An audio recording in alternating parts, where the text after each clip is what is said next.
In the House of Delegates chamber, members of the House, members of the Senate are coming together in advance of Governor Larry Hogan's State of the State address. Hello, I'm Jeff Salkin. Welcome to MPT's coverage of the governor's second State of the State address. It has been an incredibly eventful first year for Governor Larry Hogan.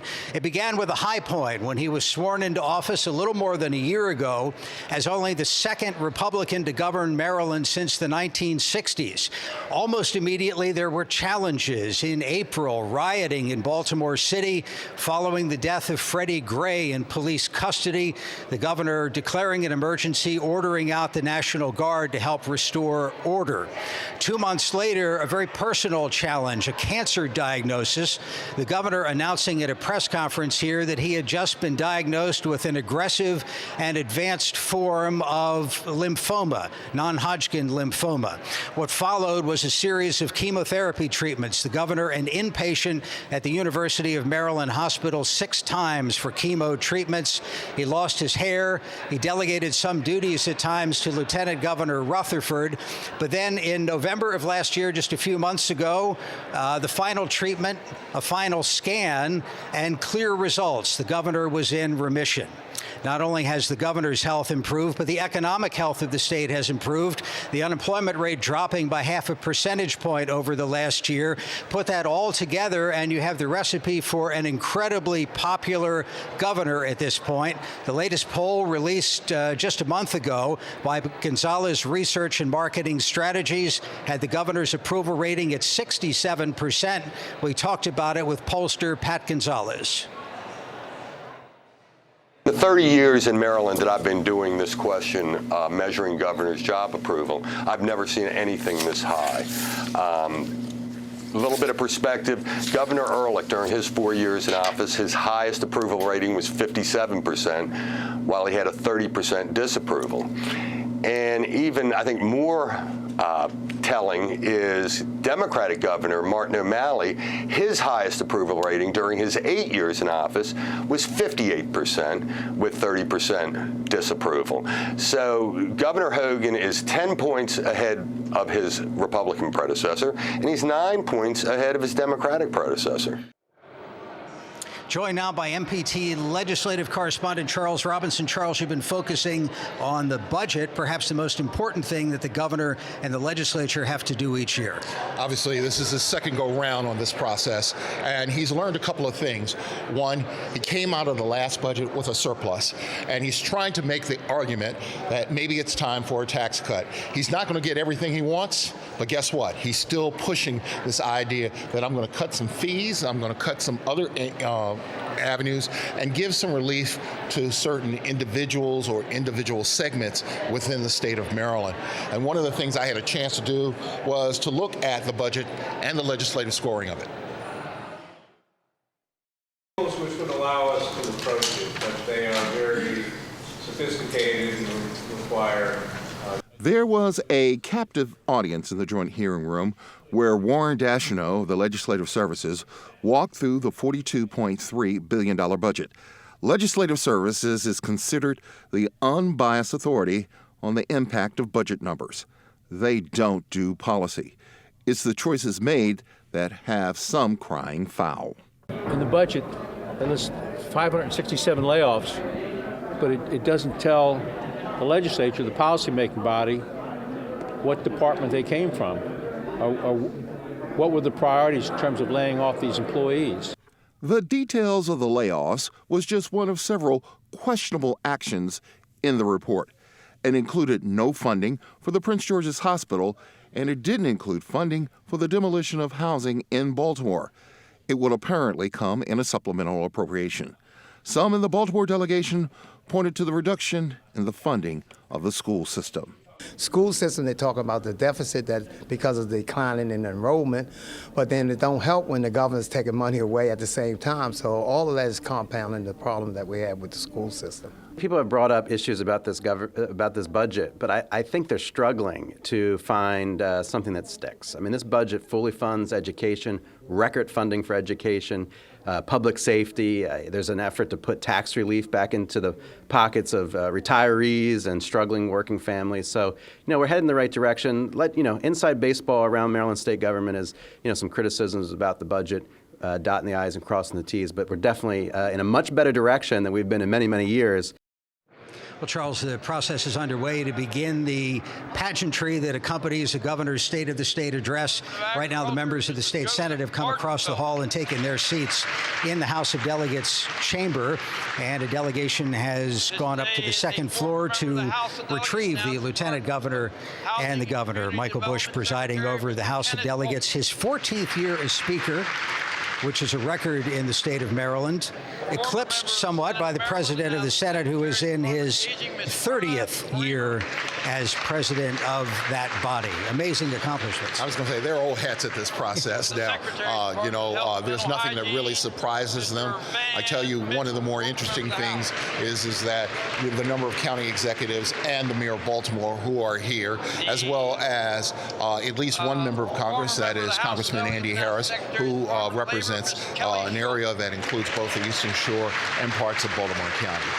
We do have divided government here in the State House, a Republican governor, as we mentioned, and Democratic leaders of the House and Senate, and large Democratic majorities, in fact, super majorities, allowing the legislature to easily overturn vetoes that the governor signed at the end of the last session.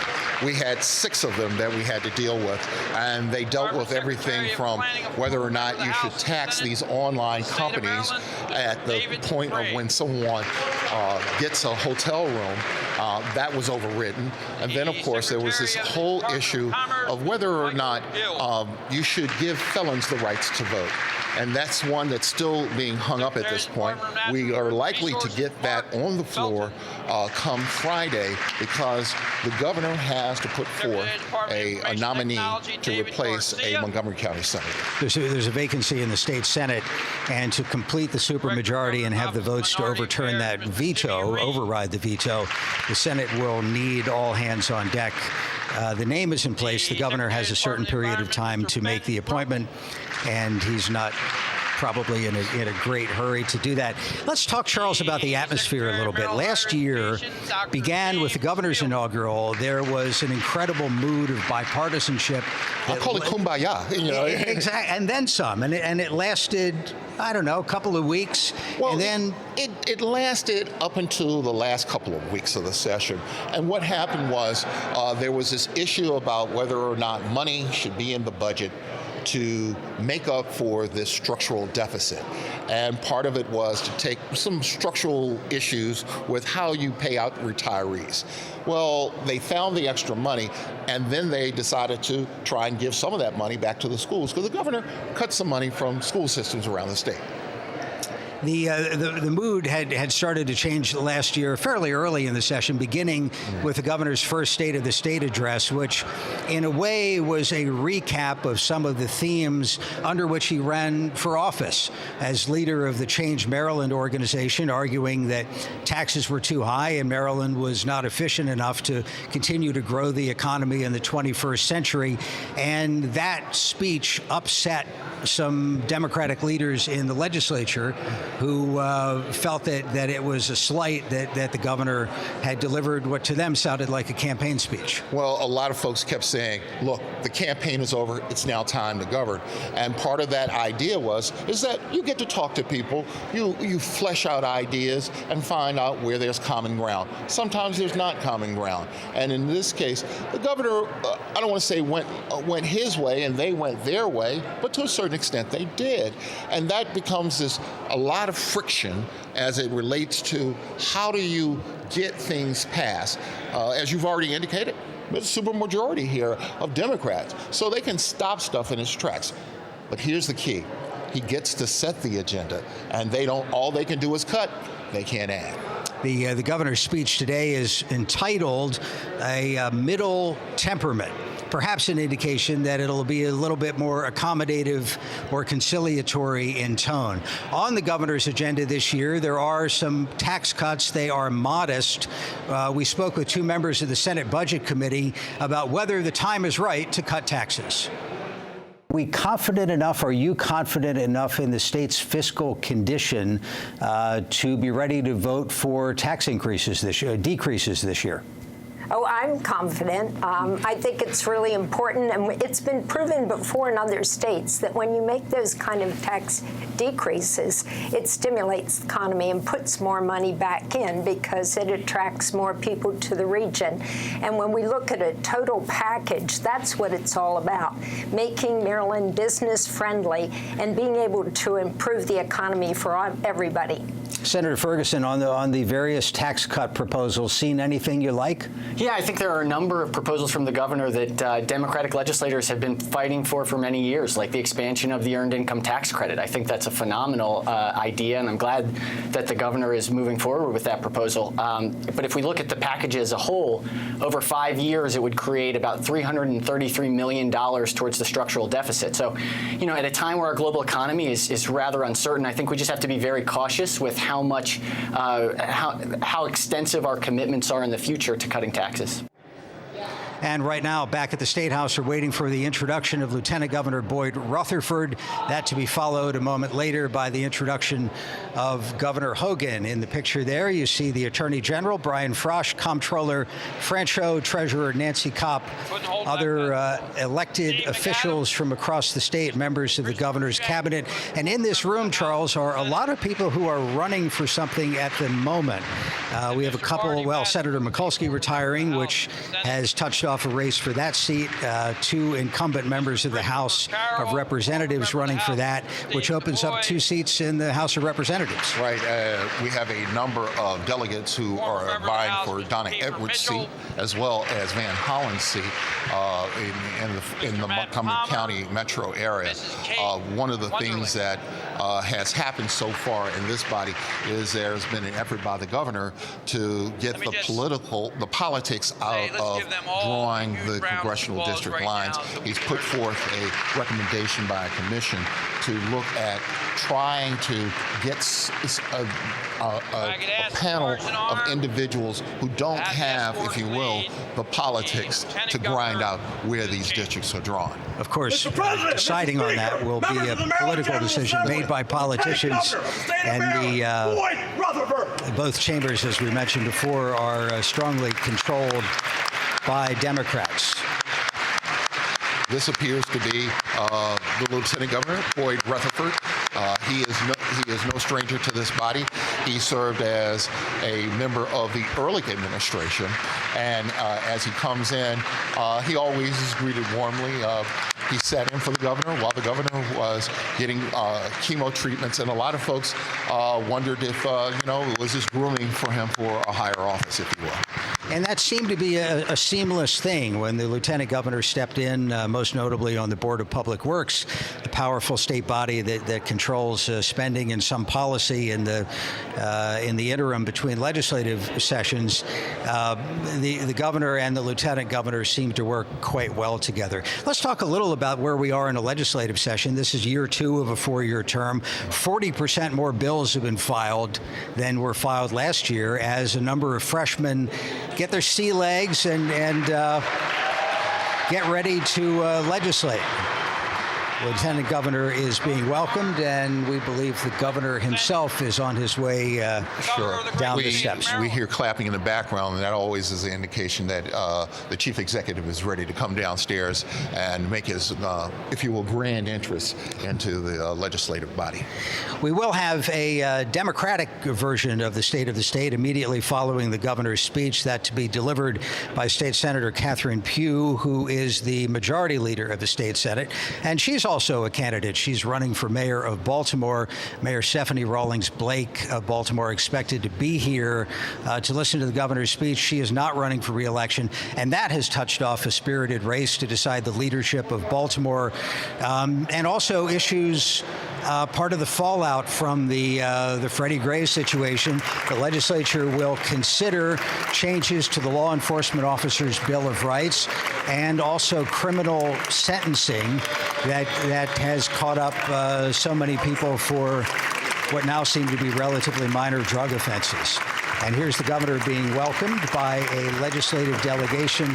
We mentioned earlier that he lost his hair to the chemotherapy. He was sworn in with, obviously, a full head of hair, and he is getting it back. The administration tweeted a picture the other day of the governor getting a haircut in preparation for this speech, which has to have been a happy moment. Well, you know, in the world of social media, that's how you get your messages out. And in this case, you know, the governor enjoys such wide popularity through vast swaths of the state. Obviously, you know, he has a number of individuals who like when he comes in the room. I think he gets a lot of goodwill. I think, you know, you and I have talked about this. You know, no one ever thinks that you're going to get cancer. And when you do, everyone rallies around you to beat the cause, if you will. You know, and he put the focus on others with cancer as much as on his battle. When he received the blessing from Pope Francis, he did that in the name of other cancer patients around the state. And one final note before we hear the governor's speech, he had a rally of his supporters to mark the one-year anniversary of his inaugural and said at that event that we're going to get a lot done in the next 7 years, which was the clearest indication that Larry Hogan wants to be a two-term governor. He's greeting the Senate President, the House Speaker, and now let's listen to the State of the State address from Governor Larry Hogan. Thank you all very much. Hit the red button. Hit the red button. Thank you all very much. Speaker Bush, President Miller, members of the General Assembly, distinguished guests, fellow Marylanders.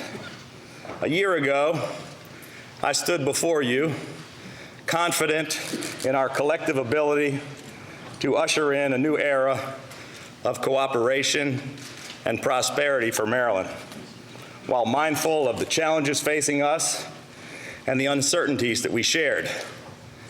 In spite of political mindsets that might drive us apart, could we find middle ground?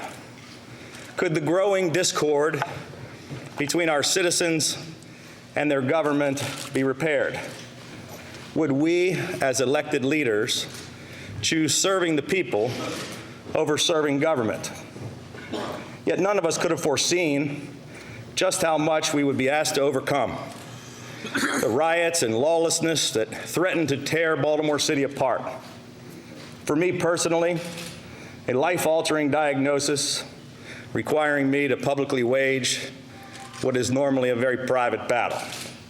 And last week, an historic winter storm that left a season's worth of snowfall in just 2 days. Together, we have been tested. But in the face of adversity, we were not Democrats or Republicans looking backward. We were Marylanders with our eyes fixed forward, working together for a better tomorrow.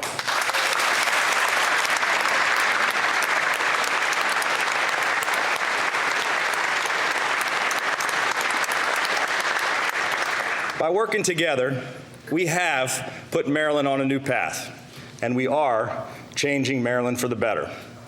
I want to extend my sincere thanks to your presiding officers who have risen up to help us meet the challenges of the past year. Speaker Bush, our state's longest-serving speaker, is a man who strongly believes in sound policy to achieve good government. Thank you.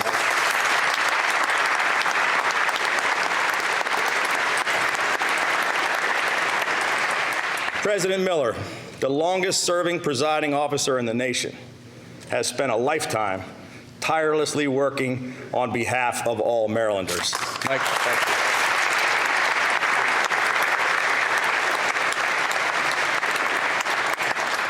though there are sometimes points of disagreement.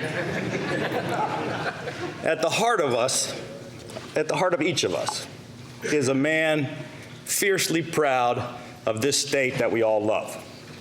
And time again, over the past year, we have chosen compromise over conflict. And for that, I say thank you.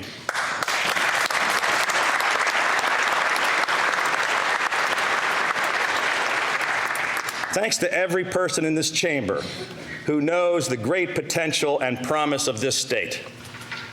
Together, we have spent the past year working toward that potential. And because of that, I'm pleased to report that the state of our state is now strong and getting stronger every day.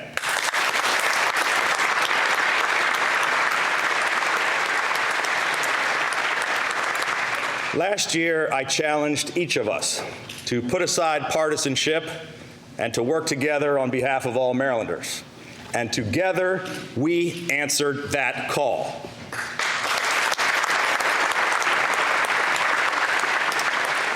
Because of it, we have made incredible progress, and we have the will and the support of the people solidly behind us.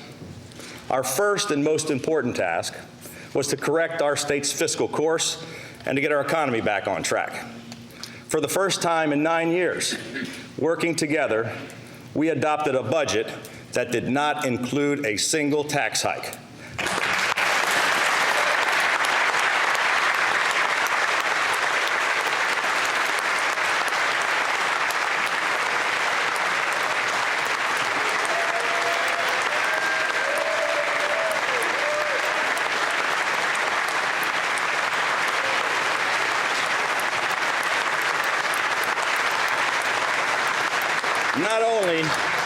Not only did we not raise taxes, together, we actually cut them.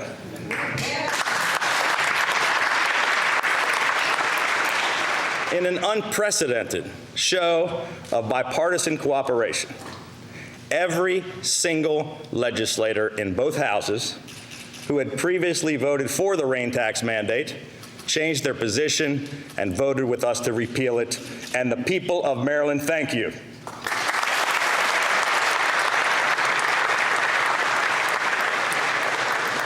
In this year ahead, let's continue to make progress and continue to move our state forward. Marylanders are demanding relief from years of crippling tax and fee hikes. We're already delivering $600 million back into the pockets of Maryland's taxpayers. This year, let's work together to help even more struggling Marylanders throughout our state. Let's find those areas where modest and reasonable tax cuts will have the biggest positive impact on our economy and which will improve the lives of those who need it most: working families, retirees, and small business owners.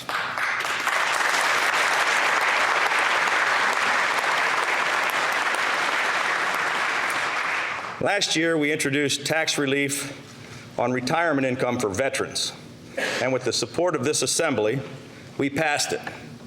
This year, we ask all of you to work with us again to extend this exact same tax benefit to all of Maryland's retirees.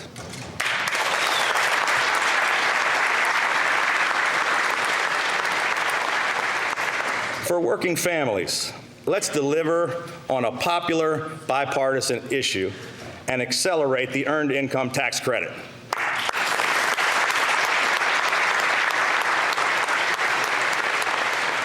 Most of the tax increases in recent years are regressive taxes that hurt working families and retirees on fixed incomes the hardest. They deserve and desperately need our help. Let's work together and finally give them that much-needed tax relief.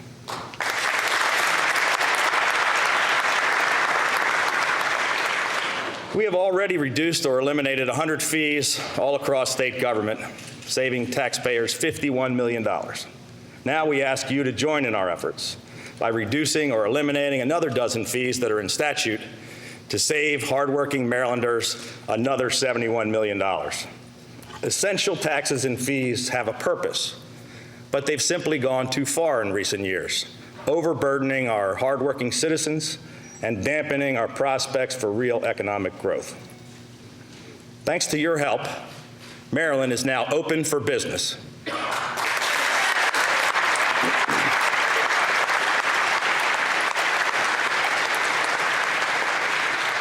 Businesses are returning to and expanding in our state once again.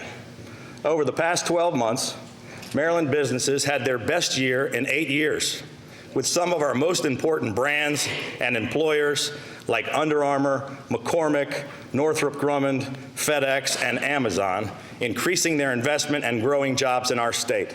Let's build on that progress and continue to make Maryland a more competitive and a more business-friendly state.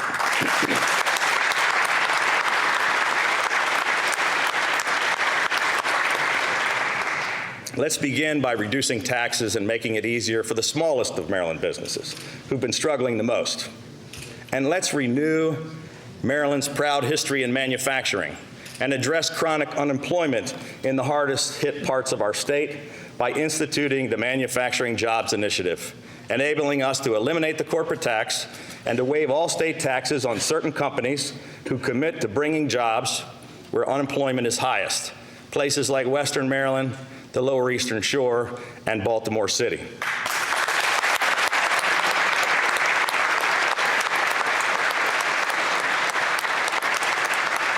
This is an innovative, bipartisan concept with a proven track record of success for attracting more businesses and more jobs to the places that desperately need them, and it will benefit the everyday lives of Maryland's working families. Let's also continue to eliminate needless, burdensome regulations. Our Regulatory Reform Commission has already been hard at work conducting a top-to-bottom review of every single regulation in the state. Let's reach across the aisle and continue to do everything we can to help our state compete in the region and throughout the nation. Maryland's business community can and will be strong again.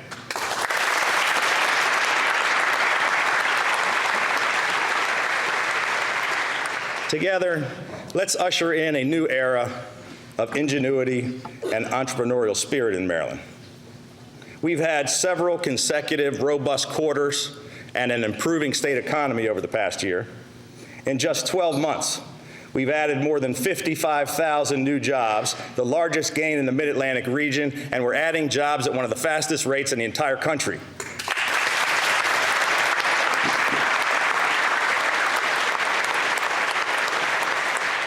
By improving our economy, creating jobs, standing up to special interest groups, holding the line on new spending, and belt-tightening all across state government, we've made tremendous progress towards solving our state's fiscal problems. We've seen a jump in tax revenues, not because we raised taxes, but because we're growing our economy. Revenues are now $150 million higher, and we have already eliminated 90% of the $5.1 billion structural deficit that we were faced with at this time last year.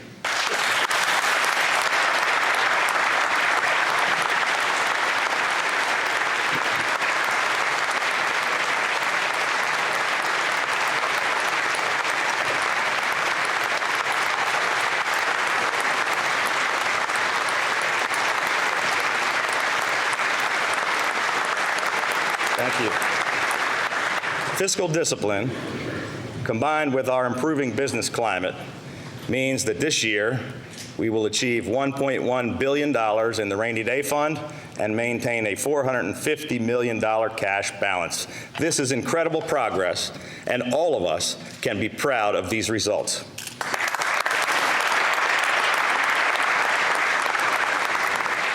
It's easy to see why so many Marylanders are so optimistic about the direction of our state. But as we look ahead, now is certainly not the time to abandon the fiscally responsible principles which together we have instituted. In addition to reining in spending, taxes, tolls, and fees, let's rein in how much the state borrows. And let's work together to reduce mandated spending increases in years when revenues don't keep pace. This will ensure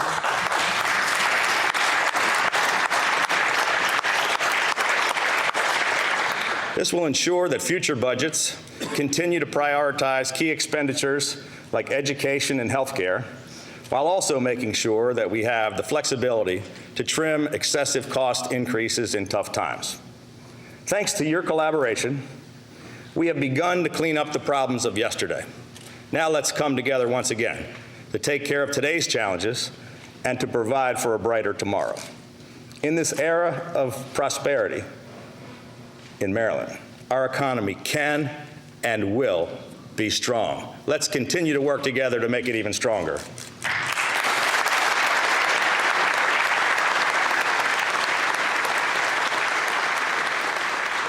At the heart of our state is an incredibly hardworking, resolute, and resilient people.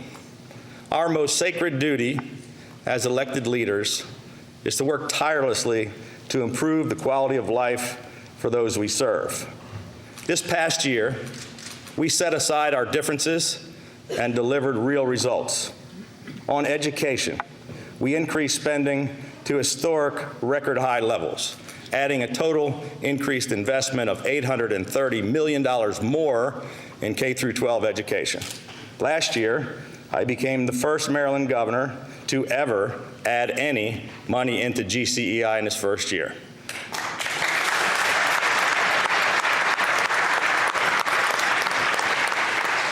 This year, we will break our historic record high investment in public education from last year, and thanks to your help, I have become the first governor in Maryland history to ever fully fund GCEI in his second year.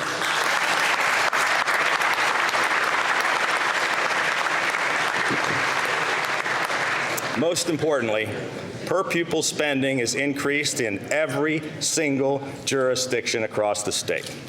These investments are important, but as we look to the year ahead, it's clear that more money alone will not close the performance gap we see impacting Maryland's children. We owe it to them to think more creatively and to find new solutions. We need to encourage innovative ideas that give parents better alternatives to prepare children for the higher education and for the jobs of the future. Let's set aside political gamesmanship and work together for the sake of our children. And as we strive to ensure a brighter future for our children, let's safeguard the natural beauty of our great state for the next generation. Let 2016 be a year in which we continue to work together to protect our environment. The Chesapeake Bay is our greatest and most important natural asset and a national treasure. Good people in this General Assembly, from both chambers and from both sides of the aisle, had worked hard for years to try to come up with solutions to the serious problem of phosphorus in the bay. Last year, we tackled the problem head on. We brought together all the stakeholders, farmers, community leaders, the poultry industry, and environmental groups, and we hammered out a compromise phosphorus management solution that everyone could live with. It's been called the greatest environmental achievement to clean up the bay in a generation, and it would not have happened without your help and cooperation.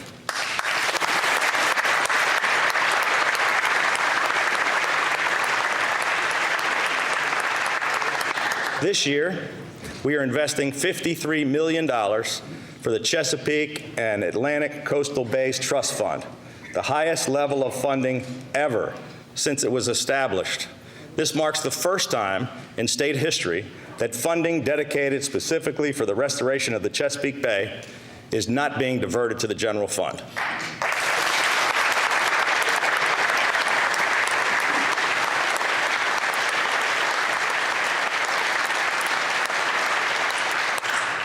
Maryland should be leading the charge in protecting our environment. Maryland's environment can and should be cleaner and healthier. Let's continue to work together to make that happen.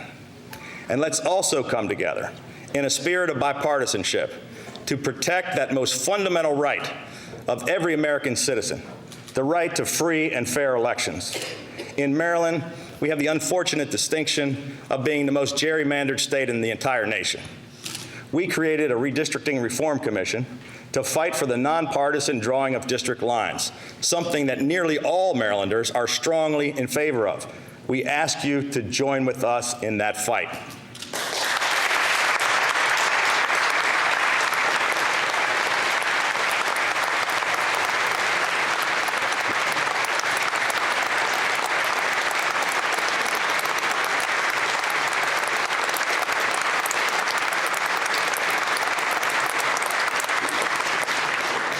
help us defend that very foundation of American democracy and set an example for the entire country by finally making Maryland elections fair elections.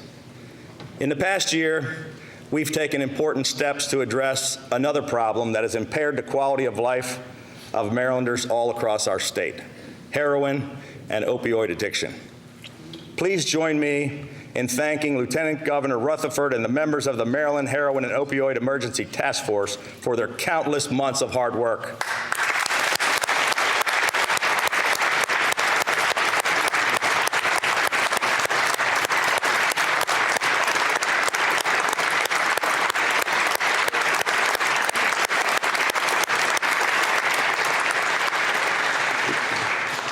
Thanks to their efforts, we remain relentlessly focused on finding the best ideas and working toward solutions. We also look forward to working closely with the General Assembly on the recommendations from the Justice Reinvestment Coordinating Council.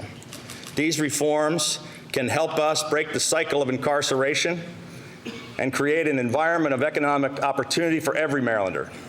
We cannot afford to leave anyone behind.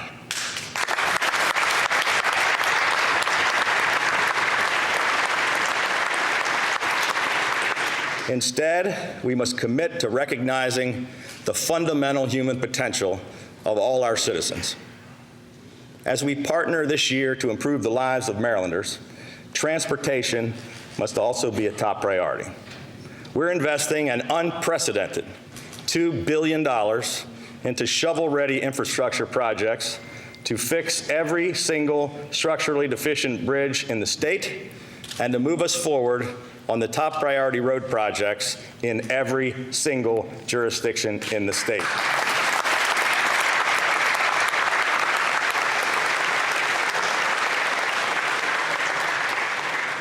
We're moving forward with a more cost-effective version of the Purple Line, as well as a transformation of the transit system in Baltimore. Long-term investments that will be important economic drivers for Maryland. Moving forward, it should also be a priority to get funding for local roads back to their previous levels. This year, we've allocated an additional $231 million in highway user revenues to local governments.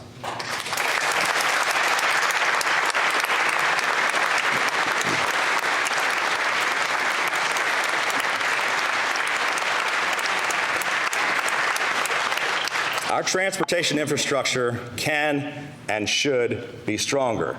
Working together, let's make this goal a reality.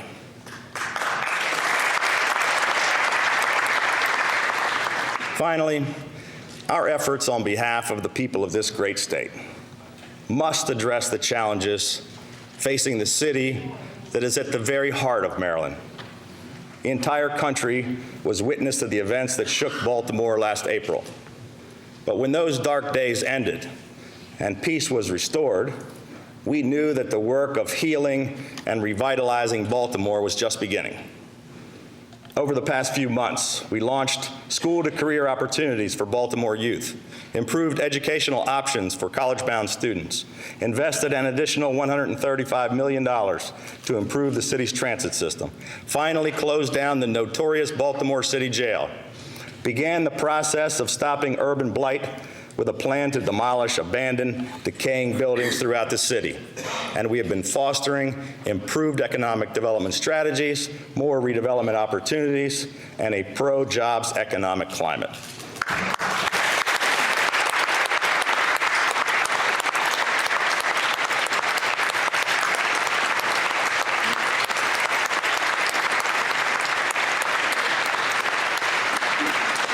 Now, we understand that some of you in this chamber also have ideas to help us change Baltimore for the better. And while we don't have an unlimited amount of taxpayer money, we will always have an unlimited capacity to listen to worthwhile ideas and creative solutions that know no party bounds. As we continue to tackle these problems, government will play an important role. But often, the best answers come from those private citizens who take pride in their community.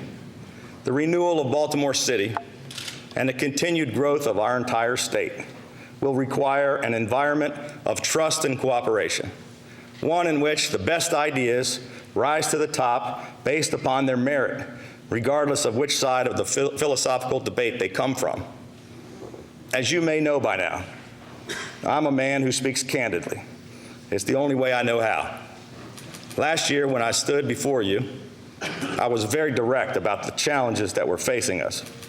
It's because I care so much about this state, its people, and our future, just like each and every person in this chamber does.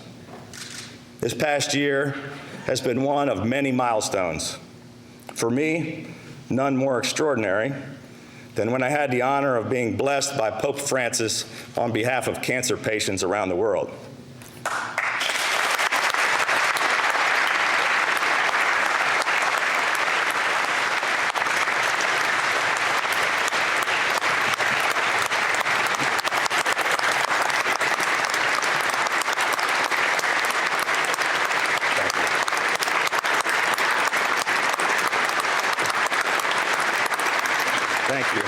Thank you. Pope Francis is a holy man who sets an example of truly selfless service to others.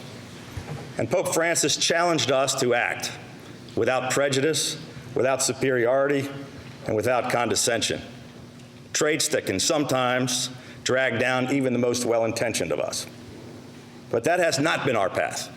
This past year, we ushered in a new era of bipartisanship in Maryland, one filled with hope and optimism. We did not let the bitter and rancorous politics that divide our nation divide our state, and we put the people we serve first. Now our path is set and our eyes are clear. Let us continue to blaze that new path for Maryland, with the full knowledge that the people of our great state stand strongly behind us. Let's work together and come up with real, bipartisan, common sense solutions. And let's continue to embrace that middle temperament, which truly defines this great state of ours. There is so much more that unites us than that which divides us. There is so much that we can find agreement on. In the days ahead, I extend my hand to you in cooperation and in devotion to our duty. And I ask each of you and all Marylanders to seek that middle ground where we can all stand together. Because together, we are stronger. Together, we can continue on this bold new path. And together, we can and we will change Maryland for the better.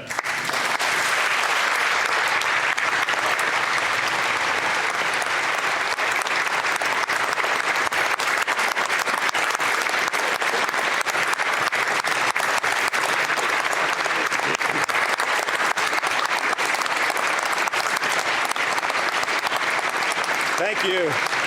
Thank you all so much. Thank you. God bless you. And may God bless the great state of Maryland. Thank you.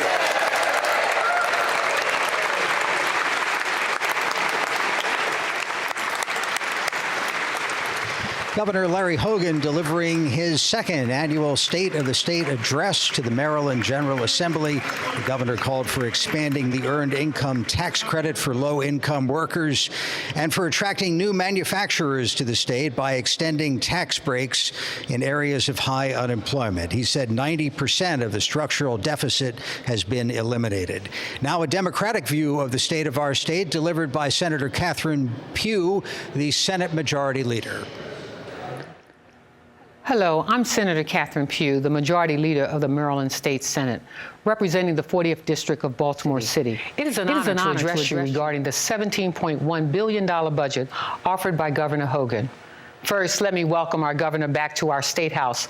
I joined the chorus, #HoganStrong, that applauds his strength in his battle with cancer, and for showing all of us that prayers, strong will, and the care that our medical system provides can and does give our families and his hope and confidence that through it all, Governor Hogan's best days are in front of him.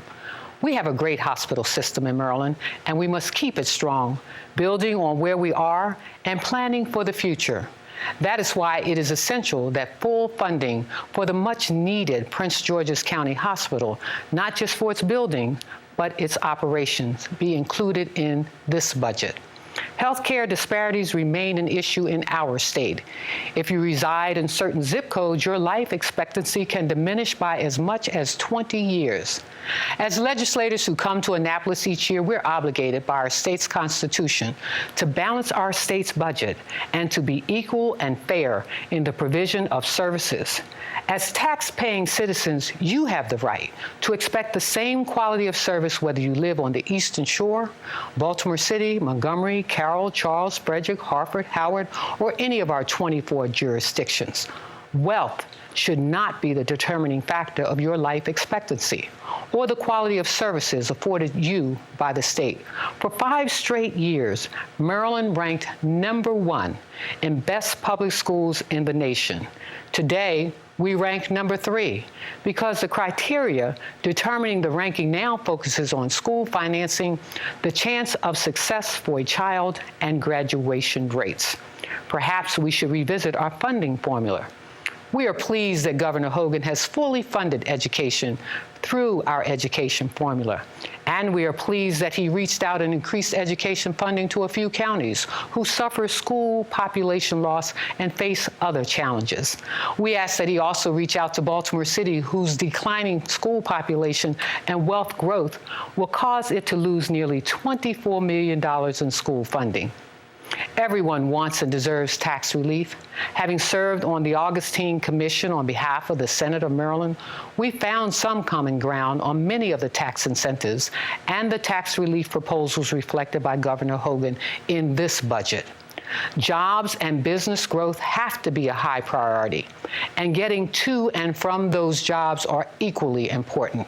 However, let me caution that the infrastructure of our state is in disrepair. Bridges are in need of plans and repairs, not simply because of this administration, but because of the decades of neglect by numerous administrations. This is critical.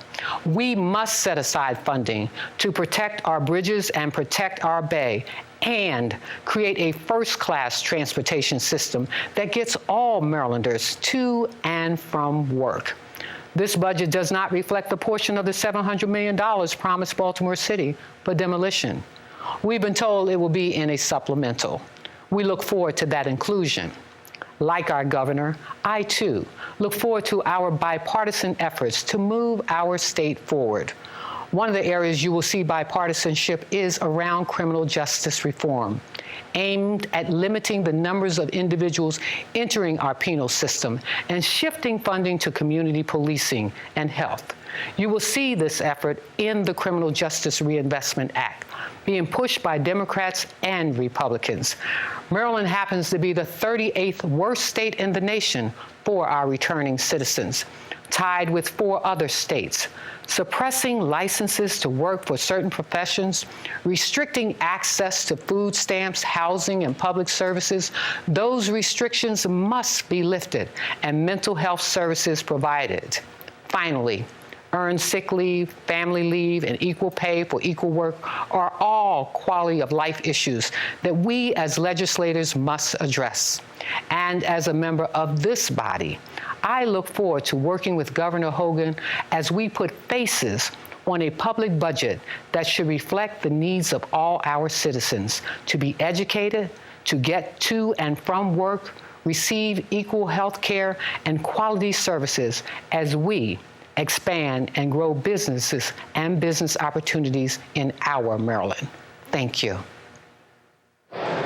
And that was Senate Majority Leader Catherine Pugh delivering the Democratic Party's official view of the state of our state. We're joined now live by Senator Jim Rosapep, who was in the room for the speech, as you were last year. What are your thoughts on what you heard from the governor today? It was great to see him back in good health and recovering. From a substantive point of view, I thought it was sort of a nothing burger. I mean, I just didn't hear any program for how he's going to advance the state. It was a lot of talking about things that either already in law, and he's obeying the law, which we applaud. So he's funding education to the extent the law requires him to. That's great. We don't violate the law. But I just didn't see much of a program. I think the question that's asked by a lot of my colleagues are, where's the beef? Senator, I was at that press conference where all the county executives were at, and that's where that line came from, right, from county executive cabinets. There's a philosophical difference between this governor and the folks down on the floor. Talk a little bit about that. Well, I think if his philosophy is to do nothing to improve the state, and we want to have a lot of efforts to try to improve the state, then that is a philosophical difference. If we want to invest in transit, if we want to make improvements in the city of Baltimore, which needs help, if we want to do things like improve the Laurel and Prince George's Hospital situations, those are important. He just isn't putting the money where we need it. So if he's a do-nothing agenda, it may be very sincere, and he may accomplish it. But we're not going to stop fighting for what we think our constituents need. As you know, this governor has talked about making government smaller. And that means that some things in his agenda are going to go by the wayside. Is that good for the state, or can you do both? I don't think he has to make the government smaller. I think his budget is larger than last year's budget. I think he talks about it, but I don't think he does it.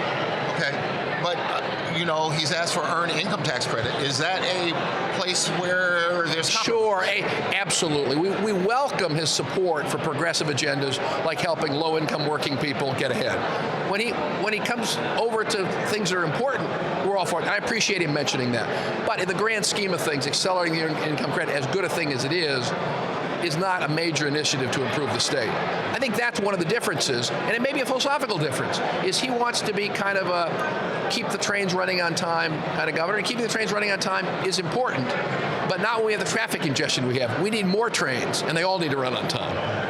Give me the agenda from the standpoint of an individual legislator. What are you hoping to accomplish this year? Well, we have initiatives that the Democrats in the legislature are coming behind. We announced several of them this week in terms of promoting pay equity for women, in terms of helping with college affordability, in terms of helping the 1 million Marylanders who have no retirement savings at work get access to those. So we're going to have a lot of initiatives to try to move the state forward, and we'll welcome the governor's support for them. Let me drill into the retirement savings initiative. You've been involved in that one. The public, depending where they work, has access to a range of retirement plans. What's missing in your view? What's missing is available to it at work. The data shows that someone is 18 times more likely to save for retirement if they can just take it out of their paycheck at work in payroll deduction, compared to if they have to go talk to a lot of stockbrokers and compare all the plans and read all the fine print and evaluate it all for themselves. I bet you have, I know I have, a payroll deduction for retirement savings. And that's the million who are covered have that, which is why they have it. The million who don't have it, therefore they don't. So we're just saying that opportunity ought to be available to private sector workers across the state. How would it work? I mean, we have this growing freelance economy where so many people aren't full-time employees, and there's no payroll check to take it out. That's very fair. Independent contractors, it doesn't solve that problem. But that is a small percentage of the workforce. It's growing some, but there are 1 million people who work for employers in Maryland today, even with Uber, who would benefit from this. Let me ask you about the business climate in the state, because the governor has talked about we need to improve the business climate. He pointed to several new industries that have come here, from Amazon, improvement of the FedEx facility, and there are some things that are still on board. Has the business climate improved in the state? Oh, I think over the past 2 decades it's definitely improved, and I think last year was another good year, and so we applaud it. We work on it all the time. I mean, that's why Maryland bounced back from the international recession faster than many states. That's why we're gaining in so many ways compared to Virginia. I think he's recognizing the progress we're made, and I agree with him. Let me get your sense of the new FBI headquarters. That's a big thing if it comes to this. It is, and we're working hard to do it, and he's supporting it, and I applaud that. And the congressional delegation's working together. Everybody's working together on that. So we're working. That's an example of something we're working together on. So it's not like we're divided on everything, and lots of things. I mean, the fact that the governor approved going ahead with the purple line was terrific. The fact that he killed the red line was not good. So we're going to have some disagreements. Jeff? Jim Rosenbaum, thank you for the time. Thank you very much. All right. Appreciate it, sir. Thank you for coming in, sir. Charles, we have a minute or two to wrap up the governor's speech. And the headline, I think, is that it was different in tone than the speech we heard a year ago. His talk about a middle temperament. It was a low-key address, and it was certainly received better than last year's. It obviously received a whole lot better. In fact, drawing attention to the 2 legislative leaders, I think what he learned, I don't know if it was because of the cancer, I don't know if it was because of the friction that he had, is like, let's find some common ground. That's the theme I got from out of all of this, that he said, said, if we're okay with this earned income tax credit, let's move ahead on that. If we can agree on giving tax relief to retirees, let's move ahead on that. But let me tell you, they got a whole heck of a lot of differences that they have in this session. Let's quickly talk about what we're covering this week. In addition to the speech, the last veto override coming up, and the legislature's beginning to work on the budget. Right, and not only are they working on the budget, they're sifting through the little portions. You heard that there was an issue about whether or not you should fund a jail by using money from education. That is going to be a very big deal here. And I think the last thing is we had a piece come down, a piece of legislation on whether or not the Purdue's and the Tysons of the state should pay for renewal of manure. Well, there's much more to talk about, Charles, on our State Circle program Friday at 7:30. We hope you join us for that. For all of us at MPT, have a good day.